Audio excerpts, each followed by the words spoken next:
All right, let's get into it. Let me Faith-based Friday. Faith-based Friday is all right. Give me a second, guys. Let me a little late. I got caught up in some politics. caught up in some politics. Uh Gotta check Facebook. We here. LinkedIn. Let's get all right. LinkedIn. We should be all right with LinkedIn. And let me just get on the YouTube real quick and get everything going. All right. There it is. Mic check. All right. Mic check. All right, right into it. Good morning, good afternoon, whatever time of day you may be tuned into this. Good day. I'll just start saying good day to you all. My name, as one, anybody that's new to my world, my name, as one, Crookshank, your one and only Move Swiftly speaker, former Division I college football player, and current 5-time, soon to be 6-time published author and educator. What I did, what I created, what the whole Move Swiftly business is all about, taking the innovative teamwork lessons that you learn on the football field, aligning them with business owners so they have employees, they have a staff, they have a group of individuals that moves as efficiently and productively and has that passion of a championship high school or youth football team. That's what we do around here, over here in the Move Swiftly world. And what I'm one of the things I'm the most proud of is how I've been able to create systems. One of the things that I got out of getting paid or paying somebody to coach me is him teaching me how important systems are and having systems work for you. And even before they really start working for you to the point where they're just working harder than you are, your mindset when it comes to how you're going to deliver your content, deliver your material to your ideal audience. When it comes to a system, that stuff, man, it's so absolutely important. And what we do every Friday here is we do something called Faith-based Friday. And I myself, I go to church every Sunday. I'm actually a group leader at my church, at Life Church, and seeing that, I think in many situations, as great as the pastor's messages is on Sunday, I think it's important to reaffirm it and go back to it going into Friday. So I created something called Faith-based Friday, where I go and I listen to Pastor Craig Grochel's message, and he happens to be in a series, right? He happens to be in a series that is all about relationships. And I mean, when I tell you it couldn't be more timely, it couldn't be more on point, it couldn't be more absolutely needed for me to hear. Oh my goodness. So the next 6 weeks, he's going over a lot of the marriages that are in the Bible, and he's aligning them with what a person's going through in their personal life. And me, myself, being in a new relationship, being in a new situation, and being not only in a new relationship, but never really have had to be in a relationship, never had to. I swear, I mean, the one girlfriend I had before the one I currently have was a high school situation where, again, I was so committed to playing football.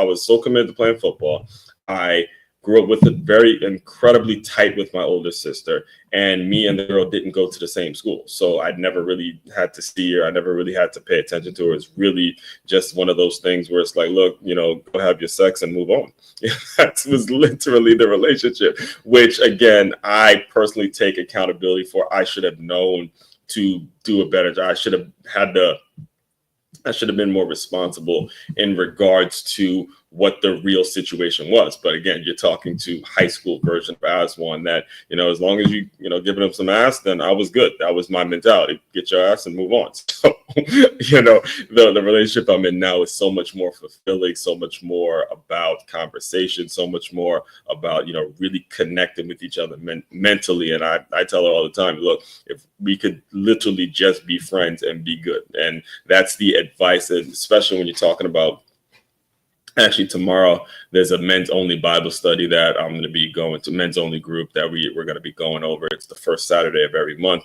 And so much of it came because of my mentality months, years before I actually met her. My mentality shifted in terms of what being in a relationship is all about. It has very little to do with the actual person that you meet, and so much more to do with what's working on the inside of you, especially us as men, because men, I'm telling you right now, we have our option. We have the option to be the little boy and, run around, run around with a bunch of reckless, a bunch of stupid ass females, as we can see what's going on with Belichick and Shannon Sharp, and running around with all these OnlyFans models and all this other stupid shit. Or you have your option to commit.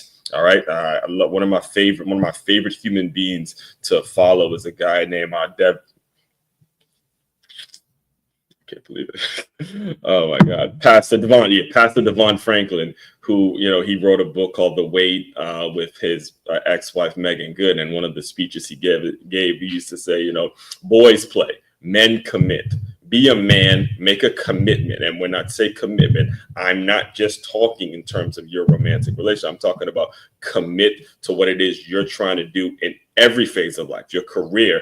And then your career, your family, your whatever it is important to you. Start making a commitment. All right. And then you'll start to see the right one come to you if you start to make sure the things that are working inside of you are focused and you're aligning with things. All right. So he's, for the next 6 weeks, Pastor Craig Groeschel is actually going over a lot of the things that I personally need to hear, given my new relationship status and what I, from when I started in the content creation game and being, out there public speaking to now, it's kind of a different world because, she sees as one outside of just a virtual thing. Like, it's like the way my energy is. If I just yesterday we were talking and my energy was a little down, and then she picked up on it, it turned into a 2-hour conversation. So it's like, yo, this is insane. It's insane. It's a new world for me. So when it comes to his message, the way he started off, I'll let him start off because it's so many points that he's making throughout his message. And the first one is very, very important for you guys to hear. Like again, Pastor Craig Groeschel, he does such a great job in connecting what the overall macro, like the secular point of his speech is, like getting you to see that bigger vision, and then driving it right back home to where no matter what happens in your life, no matter what your situation is, single, married, widow, if you're a widow, if you're dating, whatever it is you're doing, all right, whatever, you gonna need God. You will need God every step of the way. You will need God. All right, hear me. You're going to need God, and you're going to need faith every step of the way. So he starts off with a very, very strong question. And then for those of you who don't know, what I do is as I go through the message, and there's certain points that I have written down here because I listen to it. I make it a point to re-listen to it before I come on here and I speak on it. And little points, I have certain points here that I want to make sure we touch on, and then we'll get there as we go. So Pastor Craig Groeschel, take it away. If you know a controlling woman, raise your hand. Do not point for your own safety. Don't point. Don't you dare point. Don't you dare point. All right, let's have some fun. How many of you know a passive man? Right, raise your hand. Passive man. Now, if you're a truly passive man, do not raise your hand. Just sit there and do nothing. Unless, of course, your wife tells you to, then do whatever she tells you to do. Just going to have some fun. Imagine taking the most controlling woman and the most passive man, putting them together in marriage and giving them a kingdom to run. Congratulations, you have Ahab and Jezebel. All right. So, and one point I have to make too. One of the things about me, and I think I repeat this every single time I go do a faith-based Friday.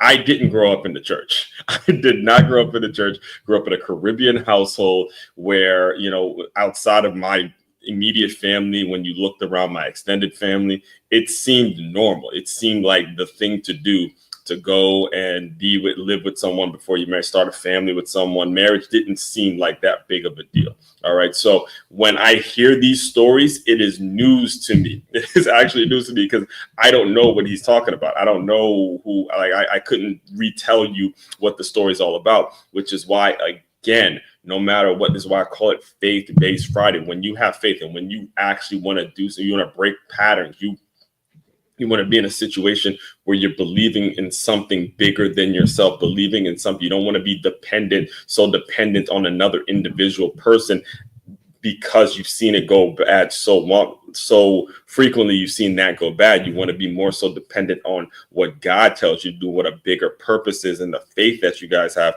That is where, again, so much of what gets said, and why I'm always, no matter what, trying to make sure I'm staying connected to this word. All right. And this is another reason I do it is in case you grew up like me and you didn't grow up in the church, but you want to do something constructive with your life. You want to be positive. You want to be somebody that isn't a statistic and isn't doing the shit that is. Geez, I try my best to keep the swear words to a minimum, especially on a day like today where we working on cleaning it up. All right, working on cleaning it up. We want to make sure you're not doing the things that were previously kind of created for you. That's why I do these. So let me skip through. Let's go through 4. Yes, story starts here. I think I got it at 4:49. Let me go. It hurt an entire nation. Now, some of you say, okay, Craig, I'm interested, but I'm not building a kingdom. Right. Okay. I'm just trying to build a normal life. Yeah. So what he did was he told the story of Ahab and Jezebel, and then he gets into that most relationships. This one failed. Most relationships that fail, they don't fail all at once. What tends to happen is they generally will suffocate, slowly torn apart, often by control or by neglect. Whoa. I gotta come back. Warning sign early on is that most relationships, this one failed, most relationships that fail, they don't fail all at once. What tends to happen is they generally will suffocate, slowly torn apart, often by control or by neglect. Yes. And there's almost always warning signs early on. The problem is either we don't see them or we choose to overlook them. Say it to him. And so what I want to do is from this story show you the 2 dangerous dynamics in relationships. Say it to him. The first one is this. There is a controlling spirit that seeks to dominate, and then there is a passive spirit that refuses to engage. Yep. In almost every compromised relationship, you'll see some combination of a controlling spirit that seeks to dominate, or a passive spirit that refuses to engage. Let's start with the problem of passivity. Now, even before we see Jezebel get like all up into Ahab's business, he was already avoiding responsibility. You see signs of passivity, and in the Hebrew is translated, he was a big fat baby. I'm going to show you this in the Bible. There's a story, and he had a neighbor named Naboth, and Naboth inherited some land that Ahab wanted. The problem is God said you're not allowed to sell land that you inherit from your family. You have to keep it in the family. And so we're going to see what happens when Ahab doesn't get his way. Here's the story. One day, 1 Kings 21, one day, Ahab said to Naboth, hey, bro. Hey, neighbor. Since your vineyard is so convenient to my palace, I'd like to buy it to use it as a vegetable garden. But Naboth replied, hey, I'm sorry, the Lord forbid that I should give you the inheritance that was passed down by my ancestors. So what did Ahab do?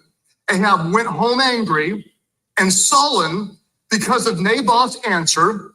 The king went to bed with his face to the wall and refused to eat. I would be tempted to make fun of him if I haven't done things like that. Oh, baby. And that could be me. And when you look at this is the king of a nation. And he didn't negotiate. He didn't pray for wisdom. He didn't try to problem solve. He didn't look for another piece of land. He didn't accept it and move on. Instead, the guy throws a royal temper tantrum because he couldn't grow tomatoes next to his palace. Right? Give the man a juice box and a nap. This is passivity at its worst. So,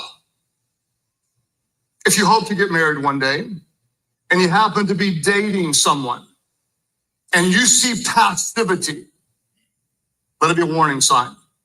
If it's ongoing passivity, you want to avoid it. And if you're married and you see passivity, you want to address it. So let's start with dating. And I'm going to ask you just to imagine with me, and this is going to take a little bit of a stretch to imagine, but imagine that Jezebel's actually a Christian. She's not, but this is what he does. So that's so well. That's so I'm gonna let him keep playing. I'm gonna let him keep preaching. But do you see the transition? All my public speakers out there, all my business owners, man, all my coaches, my educators, my leaders out there, all right? Understand, he just took a story and was able to translate it into make it something that now you care about, right? You may not know what the story in the Bible, don't know what it is, but now I'm going to translate it to something that I know you care about, which is dating and what you're dealing with. That is that was fantastic how we did that. All right. And it's a lot to be learned from that. You got to be able to pick up on these little things. She is. Imagine she's a young girl. She's a Christian and she's dating Ahab. And she's very on fire for God. She serves in Life Kids. She's got a 45-day streak on her YouVersion Bible app. She leads a life group. The girl's plugged in. She's dating this guy who claims to be a Christian, but he actually lives in his mom's basement. No big deal. Maybe he's saving money. He never takes her out. Like never, ever, ever. He's exceptional at video games and he doesn't even make any money from it, which is a warning sign. He's not involved. I mean, make some money. It could be a career. He's not involved at church. He does not have a job. He's not looking for a job. He's got no savings. He's got no drive. And no plan. He's got no plan. And she's a little bit concerned. Is she being overly picky or is she seeing a potential problem? You can vote online if you want to, but my crowd's looking like this might be an issue. But she sees potential. She sees potential. She wants to believe the best. What potential? I'm going to give you 3 red flags. Here we go. This is of a passive spirit. You're dating somebody, you see these things, you might pay attention. The first one is this. They lack direction and they rarely take initiative. They're not, where are you going in life? I don't know. They're not planning for the future. They don't have any kind of goals. There's no kind of dream. They're not taking you on a date. There's no sense of any kind of forward movement progress, in their life. They lack direction and rarely take initiative. They avoid hard conversations. Things get difficult and they get quiet. You want to work things out and they want to step back. Third problem, warning sign is this. They defer responsibility and make excuses. All right. Now that is up on the screen, I want to address all 3 of them. I got to address all 3 of them. Lack of direction and rarely take initiative. All right. This is something that you can develop within your own spirit. So notice that he's not saying a passive person. It's a passive spirit, a passive mentality. All of this boils down to mentality and mindset. All of these things you're able to do on your own. There's not a need for another individual. This is what I want to make sure I'm clear and making sure people understand. Yes, as one is in a relationship now. Yes, he's very fulfilled in his relationship mentalities because as one was fulfilled before. All right. I remember actually making this very same comment to her last night. As one was fulfilled long before he met this particular person. So it's about what you have decided to do on your own before you can start doing shit before you can start doing stuff for other people.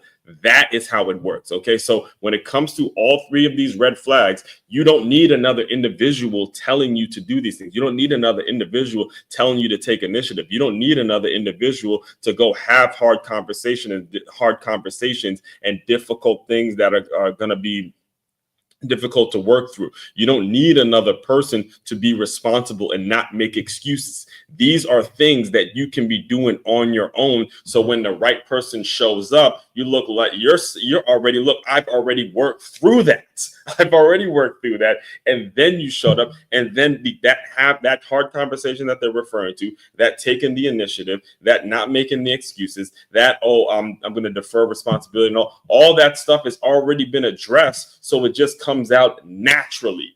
That's what you have to do. All right. You cannot, and too often, and I've seen this, and the reason I get so fired up about it is because I've seen so many people. I come from the football world. All right. And one of the trade-offs of being in the football world is we as football players, too often do we get pampered, especially when you're good. When you're a really, really good player, too often do you get pampered? Do you get praised too much? Do you get to the point where you start feeling like you're above the law? And I remember I had a roommate when I was a freshman in college, and there would be times, I'm not going to put his name out there, but he knows who he is if he's listening. There would be times where he would not go to class. He wouldn't go to class. I'm talking about someone who was a projected starter, came from one of the best areas in which college football players come from. He wouldn't go to class because his girlfriend, who was back home, didn't call him to make sure that he woke up during class. This is what I'm telling you. This is how crazy it is. There were times where I'm like, then you got class, bro? He's like, yeah, my girl ain't calling me, so I ain't go. What? Your girl who doesn't even live on campus, it's her responsibility to call you to make sure you're behind gets in class. This is the kind of things that happen. This wasn't, I looked at it like this was crazy, but this wasn't out of the ordinary when it comes to the kinds of things that go on. And this is exactly what he's saying. These are red flags. They don't take initiative. You don't want to do hard conversations, and you are always making excuses. It's always somebody else's fault. It's always somebody else did this to me, and somebody did this to me, and I'm a victim, and I'm this, and I'm that. You got to get rid of that and understand. And this is why I love the fact that he says a passive spirit. It is a passive spirit. It is a mentality. It is a mentality that you can fix. You can fix the mentality. You can get victory over the mentality if you fix it within your own self. But if you are looking outward and you're looking for somebody else to fix your stuff, then you got a problem, because it's not going to get fixed. I'm telling you right now, there's not one individual out there that's going to fix the problems that you got going on in your own head, in your own skull. That's the issue. All right, you see, Pastor Greg gives me preaching, boy. Oh, Pastor Asmus's coming up. Yeah, okay. Let me let him go. I'm gonna let the preacher do his thing. Part in dating leads to a passive partner in marriage. Preach on, brother. Preach it. And I Say promise it to him. Say it to him. You don't want to be married to someone who's not moving toward God or moving forward in life. And let me give you an example from the Bible. When you think of the first sin in the Bible, what was the first sin? Eve ate the forbidden fruit, right? Where was Adam whenever his wife gave in to the temptation? Where was he when she gave in? Was he like watching? Was he out hunting? Was he mowing the yard? Was he playing video games? Let me show you where he was. Genesis 3:6 says, Eve took some of the forbidden fruit and ate it. She also gave some to her husband. Where was he? Who was with her, and he ate it. You could say her sin was rebellion, and his sin was passivity. The bro was right there with her. He saw the serpent. He heard the lie, and he didn't do a dang thing about it. Gentlemen, come on. Can we talk like man to man for just a moment? Let's do it. I wanted to make sure this part got Some of you men, you left the door open to the devil. Come on. Satan is attacking your marriage. Come on. Attacking your kids. Come on, man. And you're just standing there. Yeah, just watch it. And watch I remind you. This who one, you are. listen to me. This one, I'm just a man. This one hit some absolute triggers. Listen to me very close. I just posted this article just before I started recording about what we are seeing amongst our Black male leaders, especially coming from the sports world that I come from. And this passive spirit, this sitting back, watching stuff happen to us, sitting back, watching things happen to us and not doing a damn thing about it. That stuff is hitting some absolute triggers and striking some chords, man. We got to stop it at some point. Got to stand up and say what's wrong, because we cannot We cannot just let people prosecute us, judge us, and make it so we don't do a damn thing about it. Okay. But you're called to be a man of God. Man of God. Filled with the very same Spirit that raised Christ from the dead. Inside you is the heart of a warrior who steps in and steps up. What are you called to do, gentlemen? Lead your home. Pray over your kids. Speak life to your wife. Take initiative. Go out and kill something and drag it home. Come on, brother. This is who we are and where we're going and what we stand for. And we're in the body of Christ and we're people of God and we serve in our community. And we tell the devil, as for me and my household, we will serve the Lord. Come on, None man. of that. Come on. He won't give me my vegetable garden, so I'm going to go cry. No. We are not passive. We are faith-filled, spirit-filled men of God who lead people closer to God. There's a problem of passive. And it's not just a male thing, it's an everybody thing. Yeah, it is. But I just feel a little more freedom to pick on the men. Right. When I pick on the women, it just goes badly. Yeah. So So this is the part. Again, I strongly recommend you guys go listen to the whole thing yourself. But when he talks about I'll let him go. I'll let him keep going. But when he talks about the women, the point of the red flag was that controlling spirit. The controlling spirit. Notice that he started out asking, do you have a passive man and then a controlling woman?